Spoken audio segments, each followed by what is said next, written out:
இயக்குனர் பாண்டியராஜ் டைரக்ஷனில் விஜய் சேதுபதி, நித்யா மேனன், யோகி பாபுன்னு நிறைய முக்கிய கதாபாத்திரங்கள் நடிப்பில் வெளியாகக்கூடிய திரைப்படம் தான் தலைவன் தலைவி.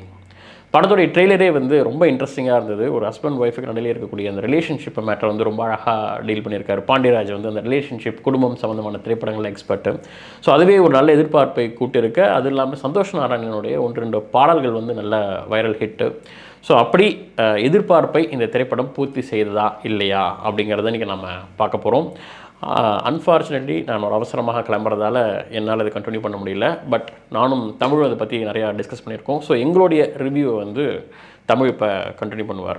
இந்த படத்தோட கதை என்னென்னா, விஜய் சேதுபதி மதுரைக்கு பக்கத்தில் ஒரு கிராமத்தில் இருக்கார். முனியாண்டி விலாஸ் மாதிரி ஒரு ஹோட்டல் ரன் பண்ணிட்டு இருக்காங்க. அது ஒரு ஃபேமிலி பிஸ்னஸ். அவர் அந்த கடையில் பரோட்டா மாஸ்டராகவே இருக்கார். அவர் நித்யா மேனனை ஆக்சிடென்டெல்லாம் மீட் பண்ண அவங்களுக்கு பிடிச்சி போது அவர் காதலிக்க ஆரம்பிக்கிறாரு. அதுக்கப்புறம் அவரோட ஃபேமிலியை கூட்டிகிட்டு போயிட்டு பொண்ணு கேட்டு கல்யாணமும் பண்ணிக்கிறாரு. இவங்க ஃபேமிலி நல்லா போயிட்டுருக்கு. நித்யா மேனனுக்கும் விஜய் சேதுபதிக்கும் ஒரு குழந்தையும் பிறக்குது, ஒரு பெண் குழந்தை பிறக்குது.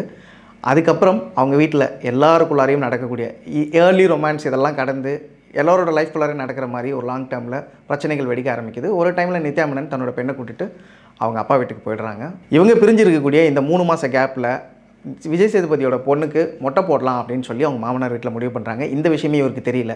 இவர் இது தெரிஞ்சு அங்கே போய் சண்டை போடுறாரு. அந்த மொமெண்ட்டில் இது டிவோர்ஸ் அப்படிங்கிற ஒரு சிச்சுவேஷனை நோக்கி தள்ளப்படுது. இவ்வளோ பெரிய பிரச்சனைக்கு அப்புறம் இவங்க 2 பேரும் ஒன்று சேர்ந்தாங்களா இல்லை டிவோர்ஸ் ஆச்சா அப்படிங்கிறதான் மீதி படத்தோட கதை. படத்தோட டைட்டில் கார்டே வந்து ரொம்ப யூனிக்காகவும் இன்ட்ரெஸ்டிங்காகவும் இருந்தது. பாண்டியராஜ் படங்களோட ஸ்பெஷல் என்ன அப்படின்னா, அவரோட கேரக்டருக்கு அவர் வைக்கக்கூடிய யூனிக்கான நேம்ஸ் அப்படின்னு சொல்லலாம். இதுக்கு முன்னாடி கடைக்குட்டி சிங்கத்தில் இதெல்லாம் நம்ம பார்த்துருக்கலாம். அதில் வந்து ஒரு ஹீரோயினுக்கு வந்து கண்ணுக்கினியான் அப்படின்னு ஒரு பேர் வச்சிருப்பார். இந்த பேர்லாம் வந்து நமக்கு ரொம்ப ரேராக கேட்டுது அப்படின்னு சொல்லலாம். இந்த படத்துலையும் வந்து விஜய் சேதுபதிக்கு ஆகாச வீரன் அப்படின்னும், ஹீரோயின் நித்யா மேனனுக்கு பேரரசி அப்படின்னு பேரும், யோகி பாபுக்கு சித்திரை அப்படின்னு ஒரு பேரும் வச்சுருக்காரு. அப்புறம் மற்ற பேர்களுக்கு வந்து அரசாங்கம், அமரசிகாமணி, ஒத்தாசை அப்படின்னு படத்தில் வர எல்லா கேரக்டர்ஸ்க்குமே யூனிக்கான பேர் தான். இதில் இன்னொன்று நம்ம கவனிக்கிறோம் அப்படின்னா வந்து, பாண்டியராஜ் அவரோட பேரை வந்து டைட்டில் கார்டில் வரும்போது கிட்டத்தட்ட ஒரு மிட்வேல தான் அந்த டைட்டில் கார்டு வருது. அந்த டைம் அவரோட பேர் எங்கே வருதுன்னு நம்ம பார்த்தோம் அப்படின்னா வந்து, கடைக்குட்டி சிங்கம் டிவியில் ஓடிட்டுருக்கும் படத்துக்குள்ளார. அந்த படத்தில் வந்து சொந்தங்களோட முக்கியத்துவம் பற்றி பேசிகிட்டு இருப்பாங்க. சொந்தங்கள்லாம் ஒன்றா இருக்கணும், சேர்ந்துருக்கணும் அப்படின்னு. ஆனால் இந்த படத்தில் சொந்தங்களை திட்டக்கூடிய கேரக்டரான ஆர்கே சுரேஷ் அந்த காட்சியை பார்த்து பேசிகிட்டு இருக்கிற டைமில் அவரோட பேர் வருது. ஒரு மாதிரி ஆப்போசிட்டாக.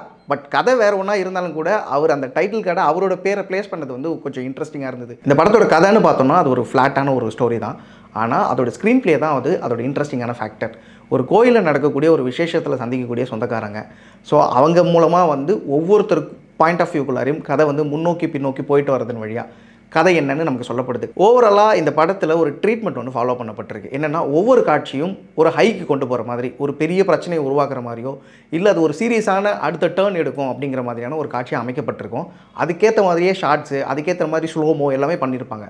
ஆனால் அந்த ஒவ்வொரு காட்சியும் எண்ட் ஆகும்போது பயங்கர காமிக்கலாக அதை எண்ட் பண்ணியிருக்காங்க. Through out the film end வரைக்குமே இந்த மாதிரியான ஒரு ட்ரீட்மெண்ட் இருக்குது. அது இந்த படத்துக்கு பர்ஃபெக்டாக ஒர்க் அவுட் ஆயிருக்கு அப்படின்னு சொல்லலாம். இந்த படத்தில் ஆன்டகனிஸ்ட்னு ஒரு கேரக்டரே கிடையாது. அதேமாதிரி பெரிய ட்விஸ்ட் அண்ட் டர்ன்ஸும் கிடையாது. இதே வந்து நம்ம ஒரு பெரிய எக்ஸ்பெரிமெண்ட் அப்படின்னு சொல்லிடலாம். இந்த படத்தில் ஹீரோவும் ஹீரோயினும் சேர போகிறாங்கிறது நம்ம கிட்டத்தட்ட வந்து ஃபஸ்ட்டு சீன்லேயே தெரிஞ்சிடும். ஆனால் அதையெல்லாம் மீறி இந்த கதையை நான் உங்களை பார்க்க வைக்கிறேன், இந்த கதையை வந்து எங்கேஜிங்காக வச்சுருக்கேன் அப்படின்னு சொல்கிறதுக்கு ஒரு ரைட்டிங் ஒன்று தேவைப்படுது. த்ரூ அவுட் த ஃபில்ம் வந்து நமக்கு ஒரு காமிக்கான ஒரு எக்ஸ்பீரியன்ஸை கொடுத்தும் கிரிப்பிங்கான ஒரு ஸ்க்ரீன் ப்ளே கொடுத்ததின் மூலமாகவே வந்து ஆன்டகனிஸ்ட், அதாச்சும் ஆன்டகனிஸ்ட் ப்ரொட்டகனிஸ்ட் அப்படிங்கிற ஒரு கான்செப்டே இல்லாமல் இந்த படத்தை இவ்வளோ எங்கேஜிங்காக வந்து கொடுத்துருக்காங்க. இந்த படத்தில் இன்னொரு முக்கியமான ஒரு ஆஸ்பெக்டை நம்ம பார்த்தோம் அப்படின்னா வந்து, எல்லாமே கிரே ஷேடில் எழுதப்பட்டிருக்கு. யாரும் நல்லவங்க கெட்டவங்க கிடையாது. அவங்களோட சூழலும் அந்த ஈகோவும் தான் பெருசாக ப்ளே பண்ணப்படுது அப்படின்னு சொல்லலாம். இன்னொன்று, ஆர்கே சுரேஷ் கேரக்டர் தான் இந்த படத்தில் கொஞ்சம் ஒரு மீட்டர் ஓவராக வந்து கோவப்படுறது, இந்த சொந்தக்காரங்க அப்படிங்கிற விஷயங்களில் தப்பாக பேசுகிறதுங்கிற மாதிரியான ஒரு விஷயம் இருக்கும். பட் அந்த கேரக்டருமே கூட நல்லவராக தான் போர்ட்ரே பண்ணப்பட்டிருக்கு.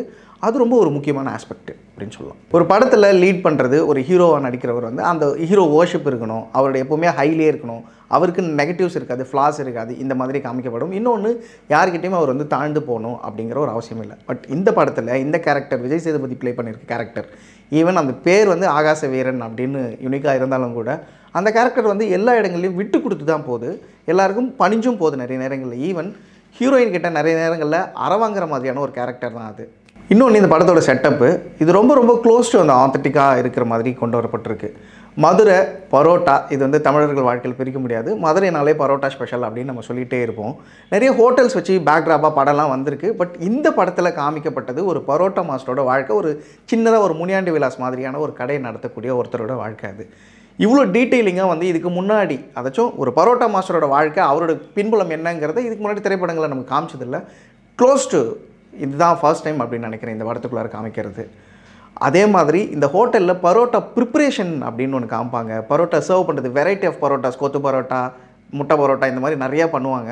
அப்புறம் அதுக்கான அந்த சிக்கன் கிரேவிஸ் இதெல்லாம் ரெடி பண்ணுறது, அதை சர்வ் பண்ணுறதுன்னு ஒரு ஃபுட் கிரேவிங் உருவாக்குற அளவுக்கு அது ஒரு ஃபுட்டியாக பார்த்தாங்க அப்படின்னா அவங்களுக்கு கண்டிப்பாக கிரேவிங் உருவாகும் அப்படின்னு இதை பிளான் பண்ணி பண்ணியிருக்காங்க அப்படின்னு சொல்லுவோம். மியூசிக் சந்தோஷ் நாராயணன். இந்த போட்டாலே முட்டையா அப்படிங்கிற ஒரு சாங் வந்து ஆல்ரெடி சென்சேஷனல் ஹிட்டு. படத்தோட இந்த பாட்டு மட்டும் இல்லாமல் பேக்ரவுண்ட் ஸ்கோர்னு சொல்லலாம். எப்படி வந்து ஒரு காட்சியும் வந்து ஒரு ஹைக்கு போய் காமிக்கெலாம் எண்ட் ஆகுதோ அதே ட்ரீட்மெண்ட்டை மியூசிக்கில் அவர் வந்து ட்ரை பண்ணியிருக்காரு. ஒவ்வொரு சீன் ஆரம்பிக்கும் போதும் அந்த சீனோட ஹைக்கு ஏற்ற மாதிரியே ஒரு பில்டப் கொடுத்துட்டு போயிட்டு அது காமிக்கெலாம் எண்ட் பண்ணியிருக்காரு அப்படின்னு சொல்லலாம். படத்தில் இது ஒரு நல்ல ட்ரீட்மெண்ட்டாக இருந்தது. ஸோ படம் வந்து அந்தந்த சீன்ஸை எலிவேட் பண்ணுறதுக்கு தேவையான எல்லா ஒர்க்குமே இருந்தது. பாட்டு வந்து நல்ல ஒரு ரெஸ்பான்ஸ் தேட்டர்லேயும் இருந்தது அப்படிங்கிறத சொல்லலாம். அதுக்கு அடுத்து தான் சினிமோட்டோகிராஃபி. நிறைய பிளாக் லென்ஸ் போயிருக்காங்க. இன்னொன்று கொஞ்சம் பார்ஷாக ஒரு கிளாஸி லுக்கில் ஒரு படத்தை கொடுக்கணுங்கிறதுக்காக கொஞ்சம் மெனக்கிட்டு நிறைய லைட்ஸ்லாம் போட்டதாக தெரியுது. அது மாதிரி இல்லாமல் ஒரு நேச்சுரல் லுக்கில் கூட இந்த படத்தை எடுத்திருக்க முடியும். பட் அதையெல்லாம் மீறி ஒரு நீட் ஒர்க். படத்தோட டைரக்டர் பாண்டிராஜ், அவருக்கு கிட்டத்தட்ட இந்த படம் வந்து ஒரு கம்பேக்ட்னு சொல்லலாம். நீட்டான ரைட்டிங், ஒரு நல்ல டைரெக்ஷன். இந்த படம் வந்து ஒரு ஃபன் ஃபில்டு காமெடி என்டர்டெய்னராக இருக்குது. ஸோ இந்த படம் எங்களுக்கு ஒர்க் அவுட் ஆகிருந்தது. உங்களுக்கு ஒர்க் அவுட் ஆகுதா அப்படிங்கிறத நீங்கள் பார்த்துட்டு சொல்லுங்கள். நன்றி.